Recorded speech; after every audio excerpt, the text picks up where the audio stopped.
Dr. Sutton, you wrote 3 series of books while you were a research fellow at the Hoover Institute. Can you give me basically the background of the content of these series? Yes, the series I wrote at the Hoover Institution at Stanford University concerned the transfers of Western technology to the Soviet Union. And essentially it comprised 3 individual books. Each book covers a period of time since 1917. And then you wrote a second series of books on Wall Street. Yes, these were trade books. In other words, they're not academic books. They're written for the general public. They concerned the build-up of the 3 types of socialism: Bolshevik socialism in Russia, what we might call welfare socialism in the United States, and Hitlerian or National Socialism. And each book examines the financing and the contributions made by Wall Street, by international bankers, to the development of that specific form of socialism. Now, in your research and analysis, and your efforts to bring out the facts about what was going on in our society, did you encounter any effort to discourage you, to prevent you from bringing out the background of America's involvement in the financing of international communism? Yes, very definitely. For example, when I was at the Hoover Institution, in 1972, I went to Miami Beach to give some testimony before the Republican National Committee. And although a congressman had hand-delivered to the wire services this testimony, which was later printed, the wire services refused to transmit it to the newspapers. Then when I got back to the Hoover Institution in California, I was called into the office of the director, and I was told in no uncertain terms not to make any more speeches like that, and that this information should not be made public. This was the information that we were giving the Soviet Union the technology to develop its war potential? Oh yes, at that time we were in Vietnam, and as you know, the Soviets were supplying the North Vietnamese. This was 1972? 1972, yes. And for example, I knew that the Gorky plant, which was built by the Ford Motor Company, the Gorky plant in Russia produces the Gaz series of vehicles. The Gaz vehicles had been seen on the Ho Chi Minh Trail. We were supplying equipment to the Gorky plant in the middle of the Vietnamese War, and these trucks were being used to carry ammunition supplies which were killing Americans. Now, I thought this was morally wrong, and I said so at Miami Beach and at the Hoover Institution. And it was this type of information that was suppressed. And so what eventually happened as far as your activities at the Hoover Institution were concerned? Well, I didn't pay much heed to the warnings. I published a book called National Suicide in the following year, which summarized our assistance to the Soviets, our military assistance to the Soviets. And when that book came out, again, there was great pressure to stop the book. There was pressure on both the publishers and me personally. And I felt I couldn't take this, and a few years later, I just left the Hoover Institution, and since 1975, I've been an independent author without any ties whatsoever. Let's go a little bit into the background of the financing of the German war machine that we fought in the period 1941 to 1945. Could we start, first of all, with the original financing of Hitler between 1922 and 1923, when he was first making his effort to come into prominence in Germany? The original financing of Hitler, that's in the years 1922, came only partly from Germany. One of the most prominent Americans concerned with financing Hitler was Henry Ford. In fact, Henry Ford received a medal in 1938 for his assistance to the early Nazi Party. Then, of course, Hitler had his attempted push in 1923. He went to jail, and then we begin another era in the rise of Hitler. Right, and of course, he eventually came to power in 1933 by the electoral process. What about the financing of Hitler's electoral activities in 1933? This I can trace. I have traced it very exactly. I discovered amongst the Nuremberg records a series of bank transfer slips to the Delbrück-Schickler Bank in Berlin to an account which was under the control of Rudolf Hess. And this was the fund that was used to finance Hitler's access to power in March 1973. And amongst the corporations that transferred money to Hitler, I find not only R.G. Farben, which is quite widely known, but also German General Electric, AEG, which is under the control of General Electric in the United States, or was at that time, and companies like Osram and... Now, what was the tie-in between Osram and General Electric? The tie-in was a share tie-in. International General Electric in the United States had controlling interest in German General Electric, and also through share interlocks, a controlling interest in Osram in Germany. So then we have Ford and we have General Electric helping to finance Adolf Hitler's rise to power. Were any other large American corporations involved? Very definitely. Standard Oil, through its technical association with IG Farben, for example, Germany could not have gone to war in 1939 without tetraethyl. You need tetraethyl to raise the octane value of aviation gasoline. Germany had no means of doing that. This was developed in the ethyl laboratories in the United States and transferred to the Germans. Standard Oil came up with the hydrogenation idea, which was very essential for Germany in the 1930s, because to raise the quality of its gasoline for aviation purposes. This was transferred to the Nazis. And ITT, for example, International Telephone and Telegraph, was very intimately associated with the Nazis through Dr. Schroeder, who was head of the ITT subsidiaries in Germany.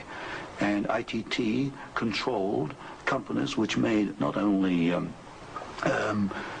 electrical instruments, but also the Focke-Wulf plant, which made airplanes, fighter airplanes.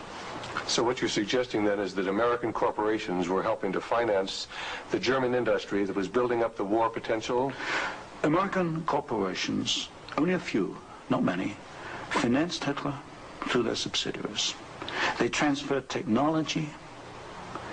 They transferred material assistance, for example, stocks of tetraethyl before the Germans could manufacture it under the joint manufacturing agreement with the United States.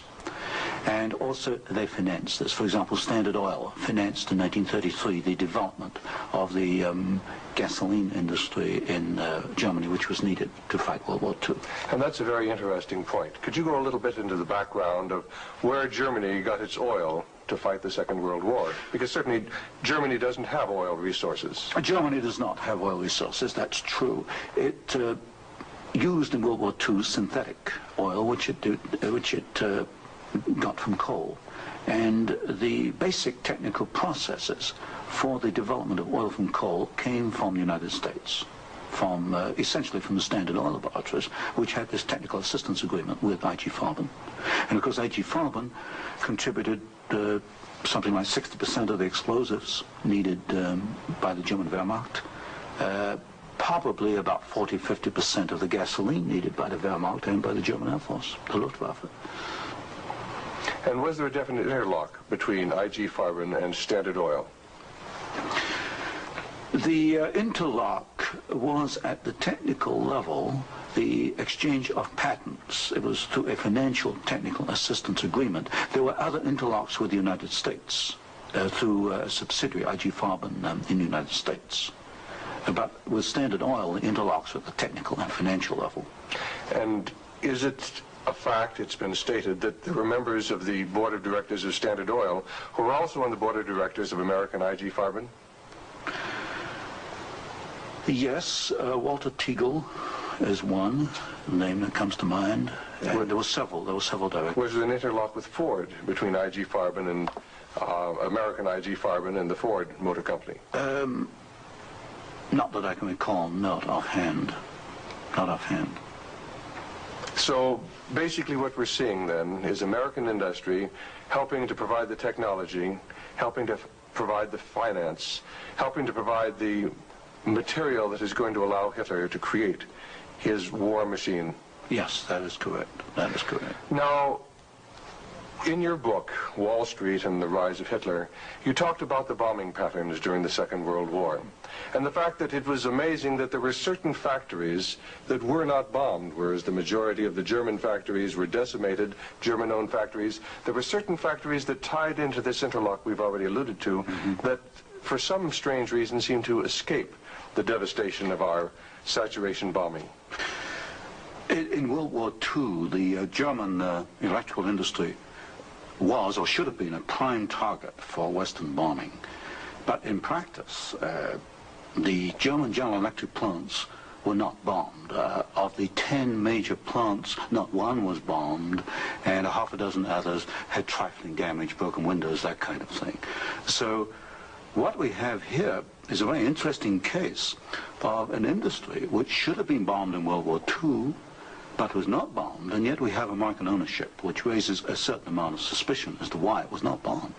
But as far as the German-owned electrical companies, did they undergo a rather heavy bombing? I took a look at that. The Siemens plant, for example, they were bombed. There's no question.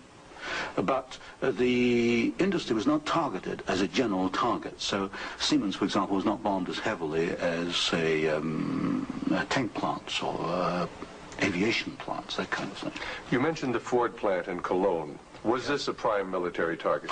The Ford plant in Cologne should have been a prime military target. For example, the British Air Force, the Royal Air Force, did bomb the Ford plant at Poissy in France. But the Ford plant in Cologne, which was by far the largest Ford plant in Germany, was not bombed in World War II. But did our military planners intend to bomb it? In other words, was it on the aiming report? Well, I did look at the aiming reports for the plants in Cologne. Ford was known about. They knew that it was producing equipment for the Wehrmacht. But it was not bombed. It was scheduled as a target, but it was not bombed. So somewhere along the line, as far as the planning was concerned, the name of the Ford motor plant in Cologne was deleted, and yet the city of Cologne itself was totally decimated. The city of Cologne was decimated, as of course many other cities in Germany were decimated. But somewhere along the line, something happened. I suspect it was in the aiming committees, and without question, orders were sent out not to bomb certain targets, even though these were prime military targets.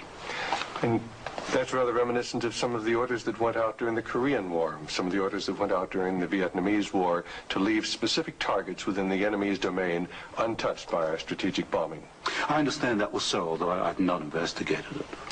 Now, in your book, Wall Street and the Rise of Hitler, there was one very interesting section about a special fund that Heinrich Himmler had, and the funneling of money from German corporations into this fund, even up into the years 1943 and 1944. And many of these corporations had strong ties into the American corporations, into the American parent corporations. Could you tell us a little bit about the Kepler Fund? The Kepler Fund was also known as the Konto S Fund. It was what we might call Heinrich Himmler's personal slush fund. He used it for his own personal projects. And what amazed me was both in 1933 and in 1944, the 2 years for which I examined the records, over half the funds came from American corporations. For example, in 1933, ITT, Standard Oil, General Electric, and possibly Osram were contributors. Even in 1944, in the middle of World War II, we find that ITT was funneling funds to Heinrich Himmler's fund through Schroeder, who was the chairman of the ITT subsidiaries in Germany. We also find that DEPAG, the Standard Oil subsidiary in Germany, was financing Heinrich Himmler, and this was in the middle of World War II. Now, were these facts ever brought out at the Nuremberg hearings? They were never brought out at the Nuremberg hearings, although the documents do exist within the files, within the records. They have not been published, as far as I know. And you actually had access to these records? Yes, there's some 400 tons of these records available, and many of them were at the Hoover Institution, or copies were at the Hoover Institution, and that's where I found the original documentation. I think it's a tragic part of our history when the American public doesn't realize the interplay then between great American corporations and the financing, the funding of the Nazi movement. Now, I wanted to talk just a little bit about the Nuremberg trials, because at the Nuremberg trials, the Nazis, the Nazi war criminals, the Nazi generals were held specifically guilty for what transpired. Were there any Americans involved? Were any Americans indicted? Were any Americans convicted as far as the financing of the Nazi war movement? Very definitely not. I looked at the criteria for what we might call war crimes under the Nuremberg tribunal. And there's no question in my mind that certain Americans well fitted the criteria which required indictment and trial. But no Americans were ever brought to trial. Do you think there was any conscious effort to conceal this fact, both from the Nuremberg War Tribunal and from the American public? Well, there was a conscious effort in the fact that these businessmen were very prominent in stating in 1946 that they had no knowledge of what Hitler was doing, and yet they were intimately involved with the build-up with Hitler. I suspect that this was not published in the media at the time, although I've not checked that. But certainly the role of American corporations and American businessmen in aiding Hitler has not been published. Now, what about the actual financing? What about the loans from large American banks, from large British banks, to Hitler's government in that period between 1933 and 1939, when Hitler was preparing for war? Well, you've got to go back a little earlier and look at what are known as the Young loans, which were very important because I think they brought about the economic collapse of Germany in 1933. That was the Young plan. This was Owen Young, who was, of course, chairman of General Electric. Here we got a man who actually made the loans as an officer of the United States government, which brought about the collapse of Germany in 1933, enabling Hitler to take over. And then subsequent to 1933, you get a series of loans. A very good one is Standard Oil, which loaned several $1 million, at least, to Germany to build up its aviation gasoline facilities. And there are other examples. Fine. Well, I'd like to get a little bit into the background of the financing of Bolshevism, because I think this is vitally important. And we can go back to the period after the Second Revolution, which was in October and November of 1917. The initial financing of Lenin's movement, how did it tie into the American corporations? Was there any American involvement in that period between 1917 and 1918, when Bolshevism was just beginning to get a foothold in Russia? Yes, there were several incidents. The most important is one involving Colonel William Boyce Thompson, who was the largest shareholder in the Chase Bank, which of course today is Chase Manhattan Bank. And I published in one of my books a copy of a cablegram which transferred funds from New York to Petrograd in December 1917, $1 million to be precise. And Colonel Thompson made the statement later that this $1 million was given to the Bolsheviks to consolidate. They had just begun to take over Russia. They only controlled Moscow and Petrograd at that time to aid the control that the Bolsheviks were extending in Russia. This is a very clear case. $1 million, American funds transferred through an American Wall Street intermediary to the Bolsheviks. And didn't you publish that document here in Wall Street and the Rise of Bolshevism? I published two statements. One is a copy of the cablegram, and the other is a copy of the news clip of the statement made by Colonel Thompson at that time that he had made this contribution. Now, why would an American capitalist, an American financier, help to aid Bolshevism? The only answer, and of course this puzzled me for years, you know, why? Because we understand there to be an opposition. And the only answer I can come to is one of captive markets. The United States did not want another United States in the world. And of course, if you look at the world map, Russia is 2 or 3 times larger than the United States. Imagine this as another United States, as another competitor to the United States. What the United States wanted, or Wall Street wanted, was a captive market. And of course, socialism is a captive market because my earlier studies at Stanford University had brought out the fact that a socialist system cannot innovate. It's got to import innovation and technology from the West. And so I think the aim behind this was to encourage the development of Marxism and other types of socialism, because this would give these Wall Street bankers control of a world market, a captive market. At the end of the First World War, Russia was devastated by famine, and America sent a relief mission. It was the Hoover mission. Do you know any of the facts surrounding the activities of the Hoover Commission? Well, there's no question that in 1922, 1923, Russia was finished. Industrial output was perhaps 8 or 10%. of 1913 figures, and people were starving by the hundreds of thousands. And the Hoover mission was organized, of course, to send aid to Russia. But most of the aid went to the Bolsheviks, who controlled really quite a small part of Russia at that time. Only a very small part of the aid went to the White Russians or to the Far East. And then after 1922, 1923, Lenin instituted something known as the New Economic Policy, or this series of 5-year plans. Can you tell us about the 5-year plans and the part that the major American corporations, major world corporations, played in building up the Soviet Union? Well, there are two separate phases here. The new economic policy was started in 1923 by Lenin, and I found, and I published this in my first book from Stanford, that every single Russian industry was rebuilt or restarted by foreign corporations, mostly German, British, French, and American.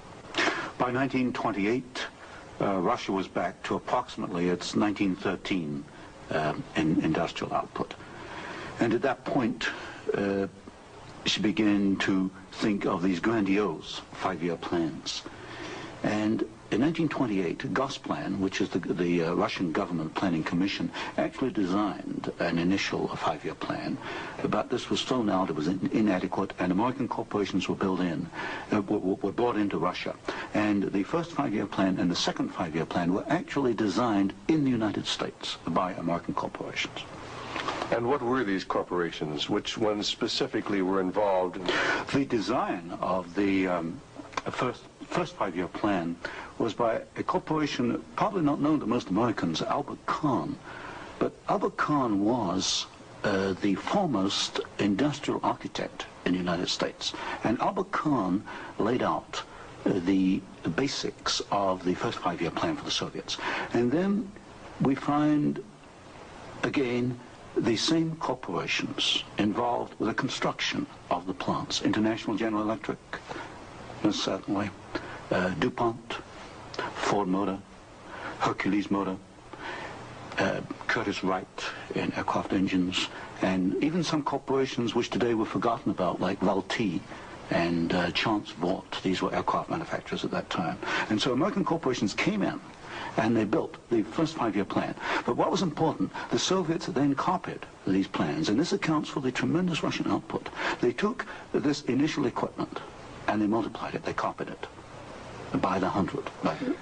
Now, how about Ford Motor Company? Did they play a part in the building up of the Soviet potential? Very definitely. Ford Motor Company built the Gorky plant, and the Gorky plant produces the GAZ series of vehicles, that's G-A-Z, and these are trucks and some automobiles. And right from the early 1930s, you find that the GAZ plant has had military potential, and Ford knew that when it went in and built the Gorky plant. And we know it because I found statements to this effect within the State Department files.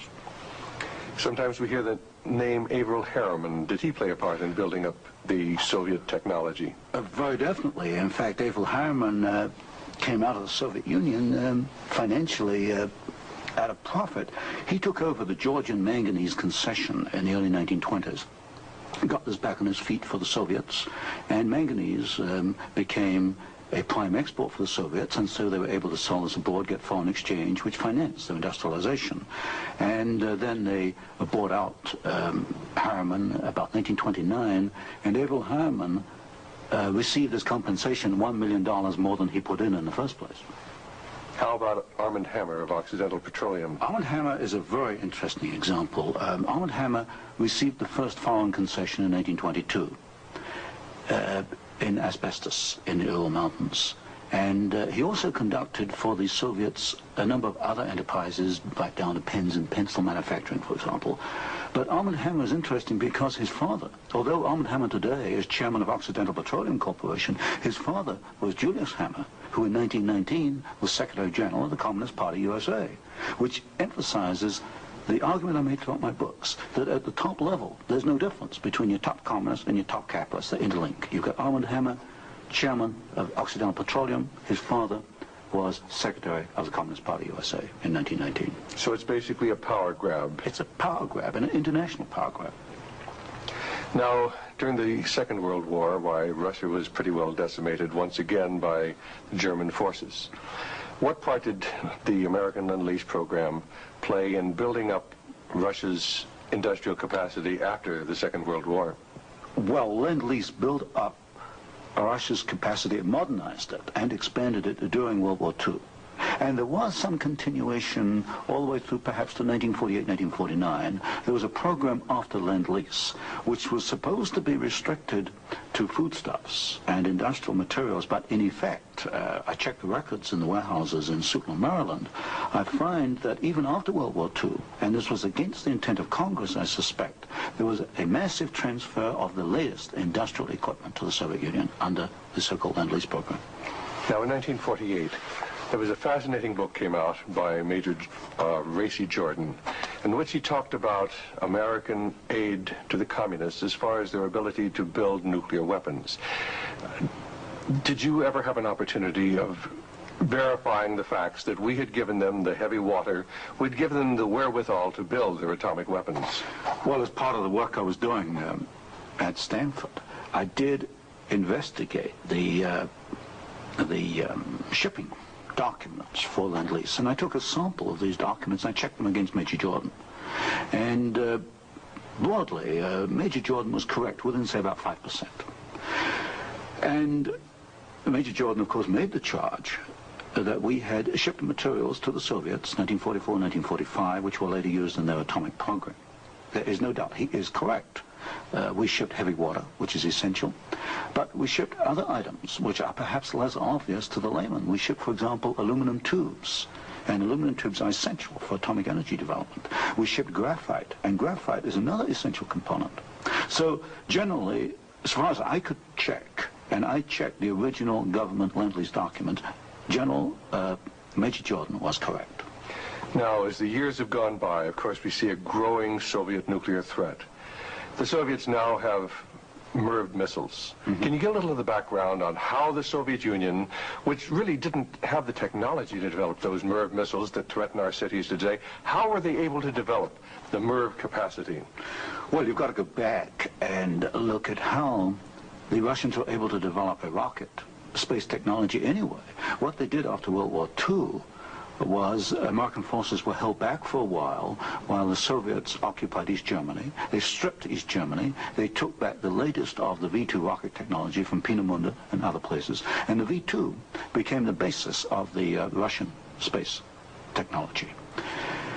Now, if you skip the intervening years, you will find when you come to the early 1970s that the Russians did not have the capability to MIRV their missiles. And in particular, they lacked the ability to produce the very precision, micro-miniature ball bearings that are needed for the control systems. There was only one company in the world, Bryant, Chuck and Grinder, which could make the machinery which machines the races within which these ball bearings run. And without those races, you just cannot make MIRV missiles in any quantity. You can make one off, but not in quantity. Bryant, Chuck and Grinder was allowed to ship to the Soviet Union 45 of these machines at a time when we only had 33 in the United States. But wasn't there any objection to doing this? I objected at Miami Beach in 1972. Other people objected, but the objections were squashed. And predominantly at fault here is Henry Kissinger and the incoming administration, the incoming Nixon administration. This was known, I'm sure it was known in DOD. If I knew it, then certainly DOD knew it. But the objections were squashed, and there was suppression of the information. And so once again we see America building up the military capacity, the nuclear threat from the Soviet Union. Well, this goes, when you talk about MIRVing of missiles, you're talking about a quantum jump in your military technology. Now, I'm not a military man, but to me, the ability to do that is a massive leap forward, and we enabled them to do it, and we did it knowingly and deliberately. During the Vietnamese War, the Soviet Union and the Eastern European satellites were the primary suppliers of war materials to the North Vietnamese who were killing American boys in South Vietnam. Would you comment on our aid and trade with the Soviet Union and with the Eastern European satellites during that period of time? Well, there's no question that the Soviets were the prime suppliers of military equipment and suppliers to the North Vietnamese. Let me give you an example. the American pilots, as they flew over the Ho Chi Minh Trail, described the trucks that they were seeing as American trucks. Well, they were American trucks because they came from the Gorky plant, and Gorky was built by Henry Ford. And so you have the situation where we were, in effect, supplying both sides in the Vietnamese War. But the trucks were being built by the Soviet Union. However, were they getting any materials from the United States to help build those trucks? Yes, in the early 1970s, I know specifically of shipments of equipment into the Gorky plant while the war was going on, which in effect were aiding the Soviets to build more trucks to be used by the North Vietnamese. How about loans? Was America extending loans to the Soviet Union during this period when they were the primary financiers of the North Vietnamese? Yes. Beginning about 1970, there was a massive grant of loans to the Soviet Union. I'd say by about 1976, it must have totaled perhaps $40 billion outstanding. And so this, of course, these loans were used to enable the Soviet Union to purchase industrial equipment in the United States, and this industrial equipment was used to manufacture, in part, military supplies which were used against us in Vietnam. How about Russian shipping that was being used to ferry supplies to North Vietnam? Shipping is a very interesting example because the Soviets published a shipping register, about 6,000 ships, and I analyzed every one of these ships, both the origin of the technology of the ship itself, the hull, and the engine. Most of them are marine diesel engines. And I find that 60% of the Soviet merchant marine, which of course has military usefulness, 60% was built aboard. Only 40% in the Soviet Union, and that largely to Western design. But when you come to marine diesel engines, you find something really fascinating. You find that 80% of the marine diesel engines in Soviet merchant ships are Western engines, Burmeister and Wain of Copenhagen, Sulzer of Switzerland, Fiat of Italy, because that name has come up before. But the other 20% of marine diesel engines built in the Soviet Union are built to Western design under technical assistance contracts from Sulzer and Burmeister and Wain. So in effect, there could be no Soviet merchant marine without assistance from the West. How about the building of the Kama River plant? Kama River was built in the late 1960s, early 1970s. The basic design contract was let to the Italian firm of Fiat. Giovanni Agnelli is the chairman of the board. And this is important because Agnelli is tied in with Chase Manhattan Bank. He's on the International Advisory Committee of Chase Manhattan. What caught my attention was that Fiat does not manufacture automobile manufacturing equipment. All the Fiat plants in Italy contain American equipment. And what I found was that the equipment was coming, perhaps about 60-70% of it, from the United States, from major automobile equipment suppliers in the United States. I think it was known as the Fiat plant as a cover to perhaps divert attention from the fact that during the Vietnamese War, we were building the largest plant in the world. It covers 36 square miles. We were building for the Soviets, with American equipment, the largest plant in the world. And so it was called the Italian Fiat plant, and I think this was a blind. And so they were building their trucks and armored personnel carriers and other things that could be used then for warfare in South Vietnam? We knew that the Kama plant had military potential. In 1972, I wrote it in National Suicide. I said as much in Miami Beach in 1972. This plant has military potential. It can produce military vehicles. We knew it. And of course today in Afghanistan we find that the Kama vehicles that are there in Afghanistan today from the Kama plant built by American and Italian companies. And it was after you brought out this information that efforts were made to suppress your book, National Suicide, Yes. and your other studies? Yes, because I was bringing out the fact that the Kama River plant had military potential, that we were moving the missiles with the Bryant chucking grinder equipment, and of course other facts along these lines. And what sort of pressure was brought to bear upon you? What sort of pressure was brought to bear upon the publisher of your book, National Suicide? There was pressure on the publisher to prevent publication, to stop publication. He refused to do so. There's pressure brought upon me first to withdraw the book, and then a rather deceitful sort of pressure. It was claimed at the Hoover Institution that I had plagiarized Volume 3 of my Western Technology series, which was being published by Stanford University. Well, firstly, I challenged them to point out the plagiarization, and nobody could find even two sentences that matched up. But then I pointed out that I cannot plagiarize my own work. I hold the copyright on both books, and nowhere in the world can I plagiarize myself. That's a logical impossibility. And then gradually it built up over the following years that my research was perhaps going a little out of what was perhaps required or welcome would be a better word, and it should be confined within more narrow boundaries. And at that point in 1975 I left the Hoover Institution, and since then I've become an independent author, and I can publish what I want to publish. Do you know of any other instances where efforts were made to suppress publication of books through the Hoover Institute? I know one example, one I was personally aware of, and that was Julius Epstein's book on Operation Keyhole, which is a very important book on the treatment of Russian prisoners of war in Germany after World War II. This book was in manuscript for several years, and he was not allowed to publish it. I heard that firsthand from Julius. Right, and eventually it was, of course, brought out. It was at a later point. Now, another example I can give is my own Western Technology series. The third volume of that was held in galleys for 1 year. Now, it costs a lot of money to hold a book in galleys, because when a book is in galleys, you want to get out on the market to start recouping your investment. That book was held in galleys for 1 year because it was not politically wise, acceptable to publish it at that time, even though it was an academic book. Now, you've done some fascinating studies on the Trilateral Commission. Can you tell us about the Trilateral Commission? The Trilateral Commission is a private organization founded by David Rockefeller in 1973. It was essentially financed by Rockefeller and some of the foundations, Kettering Foundation, Danforth Foundation, Ford Foundation. Ford Foundation was a very major contributor.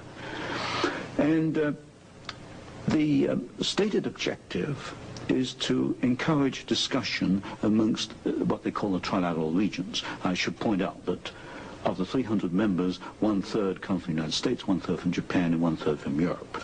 But in effect, I find that the actions of the Trilateral Commission are very much self-interested on the part of the international banking community in New York. Now, as far as the Trilateral Commission's influence on the American government is concerned, it's been said that there is a very excessive representation of the Trilateral Commission in Jimmy Carter's cabinet and in Jimmy Carter's administration. Well, excessive is rather an understatement. I think there's some 200 million people in the United States. There are only 77 trilateral members who are American. Out of that 77, I counted no fewer than 18 trilateralists. That's about 1/3 of the trilateral American trilateral contingent turns up in the Carter administration. Mr. Carter himself was a trilateral, Mr. Mondale, Mr. Brown, Mr. Vance, Mr. Blumenthal, Mr. Brown, Secretary of Defense. In other words, they occupy all the senior cabinet and sub-cabinet posts. In fact, there's some key committees, intelligence and defense committees, which are only comprised of trilaterals. So here you've got 77 Americans selected by one man, David Rockefeller, who's chairman of Chase Manhattan Bank. And we find that they turn up in the key controlling positions in Washington under the Carter administration. And would this suggest to you that perhaps we do not select the government, that it is selected by these people who work behind the scenes?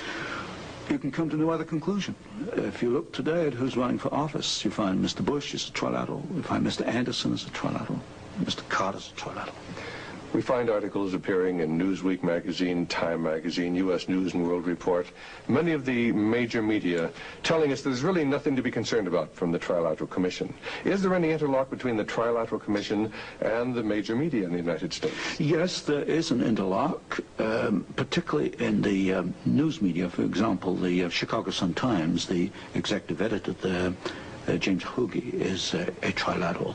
You'll find Saul Leinowitz is a director of Time magazine. And I think, yes, Henry Schacht is a director of CBS. So there very definitely is an interlock between the trilaterals and the media. And perhaps this is the reason, then, that they rather play down the influence of the Trilateral Commission on contemporary American government. Yes, I had a computer survey made of all articles that have been printed on the Trilateral Commission since 1973. I could find worldwide only 73 articles. Now, what's the relationship between the Trilateral Commission and the Council on Foreign Relations? Well, of course, the Council on Foreign Relations is a much older organization founded in 1920.